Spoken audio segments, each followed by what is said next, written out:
Pak Ustadz, saya punya dua anak laki-laki, 11 dan 13 tahun. Mereka lebih takut kepada syaitan daripada melakukan dosa seperti meninggalkan sholat dan melawan kedua orang tua. Tolong nasihatnya. Ya. Anak saya ada di ruangan ini sekarang.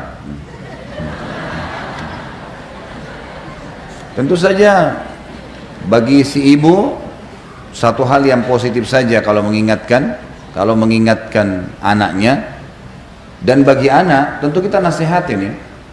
Pertanyaannya, kalau umurnya seperti ini berarti umurnya seperti anak saya juga nih ya. Jadi saya mengingatkan seperti saya mengingatkan anak saya, untuk apa tidak bakti sama orang tua, untuk apa tidak sholat, untuk apa tidak melakukan ketaatan-ketaatan. Dan itu satu sisi ya. Padahal sebenarnya semua ibadah, saya pernah jelaskan ini, semua ibadah itu kalau dikerjakan pasti membuat ketentraman jiwa. Seperti misal, nggak ada orang habis sholat lalu dia sumpek, nggak ada. Nggak ada orang habis majelis ilmu begini lalu sumpek, nggak ada. Yang ada semangat berbuat baik, gitu kan? Takut berbuat dosa, itu yang ada. Jadi lebih baik. Nggak ada orang yang berbuat ketaatan termasuk bakti dengan orang tua, termasuk bersedekah, termasuk baca Quran, dibenci oleh masyarakat manusia, nggak ada. Jadi Allah perintahin, dijanjikan pahala yang besar, di mata manusia juga disukai. Nggak ada orang yang bakti sama orang tua lalu dibenci sama orang, itu tidak ada.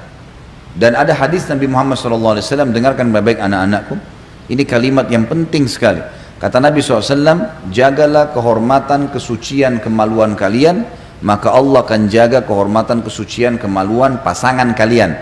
Dan berbaktilah dengan kedua orang tua kalian, maka Allah akan karuniakan kalian anak yang berbakti dengan kalian. Jadi jangka panjangnya adalah, kalau sekarang bakti dengan orang tua, nanti Allah kasih anak yang bakti dengan kita. Jangka panjang, kalian akan dewasa, kalian akan menikah, nanti punya pasangan, punya anak. Sekarang bakti sama orang tua, Allah kasih anak yang bakti juga dengan kita. Saya punya ayah, alhamdulillah masih hidup. Saya kasih contoh dan saya lihat depan mata saya soalnya. Pada saat ayah saya lagi mau jalan, saya coba melakukan apalah yang terbaik. Saya kadang-kadang kalau lihat beliau, saya siapkan sendalnya, lalu beliau pakai sendalnya. Kalau mau naik mobil, saya bukain pintu. Mungkin itu ijtihad, upaya yang saya bisa lakukan lah. Walaupun tidak ada apa-apanya dibanding perbuatan orang tua saya buat saya gitu. Doa mereka sekali saya sudah luar biasa buat saya. Tapi subhanallah, ada anak saya 3 tahun laki-laki, setiap kali saya mau keluar, saya kalau mau keluar diambilin sama dia sepatunya. 3 tahun, sepatu saya diambilin atau sendal saya diambilin, dipakein sama dia. Kadang-kadang kalau saya mau masuk kamar dibukain pintunya, mau makan diambilin makanannya. 3 tahun dia bisa melakukan. Saya tiba-tiba langsung connect dengan hadis tadi. Apakah ini balasan Allah seketika karena saya buat kepada ayah saya? Anak saya 3 tahun belum ngerti apa, biasanya cuma suka main-main, memberikan apapun yang saya sudah lakukan pada ayah saya. Depan mata saya lihat.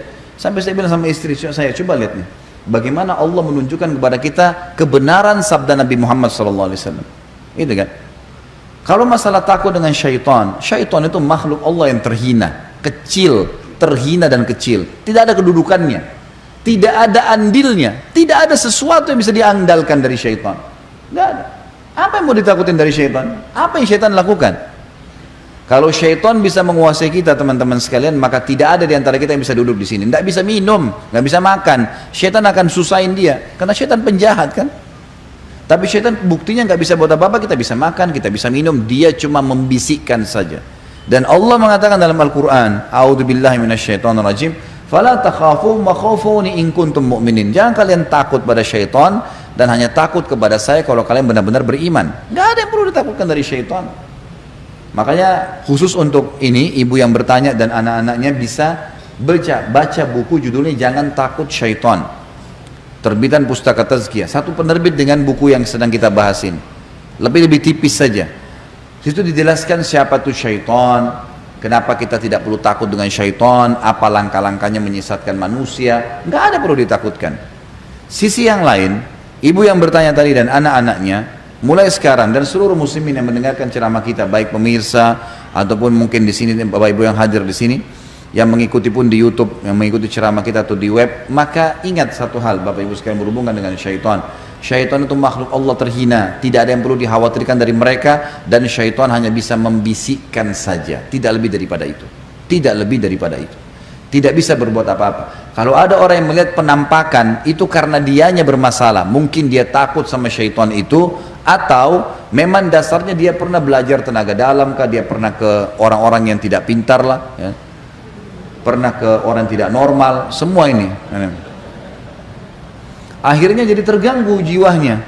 Jadi nggak perlu takut sama syaitan untuk apa, dan tinggalkan semua media fasilitas yang membawa pada itu, tontonan, adanya syaitan, adanya rugun tayangan, adanya ini, itu semua khurafat, dusta, merusak akidah. Terutama film-film horor tuh dusta, nggak ada pocong jalan tuh, nggak ada. Ada yang pernah lihat dengan mata kepalanya pocong jalan? Mana coba? Nggak ada. Film direkayasa itu nggak ada, sama sekali nggak ada. Memang itu sudah syariat kita menjelaskan, dan itu fakta lapangannya begitu. Jadi nggak ada. Apa yang perlu ditakutkan? Jadi jangan takut sama syaitan, dan baca buku tadi untuk memperkaya bahasan, atau lihat nonton bahasan saya tentang bekal dunia akhirat judulnya di YouTube atau di web, atau tonton juga tentang masalah sihir dan perdukunan. Itu banyak panjang lebar saya jelaskan tentang masalah itu.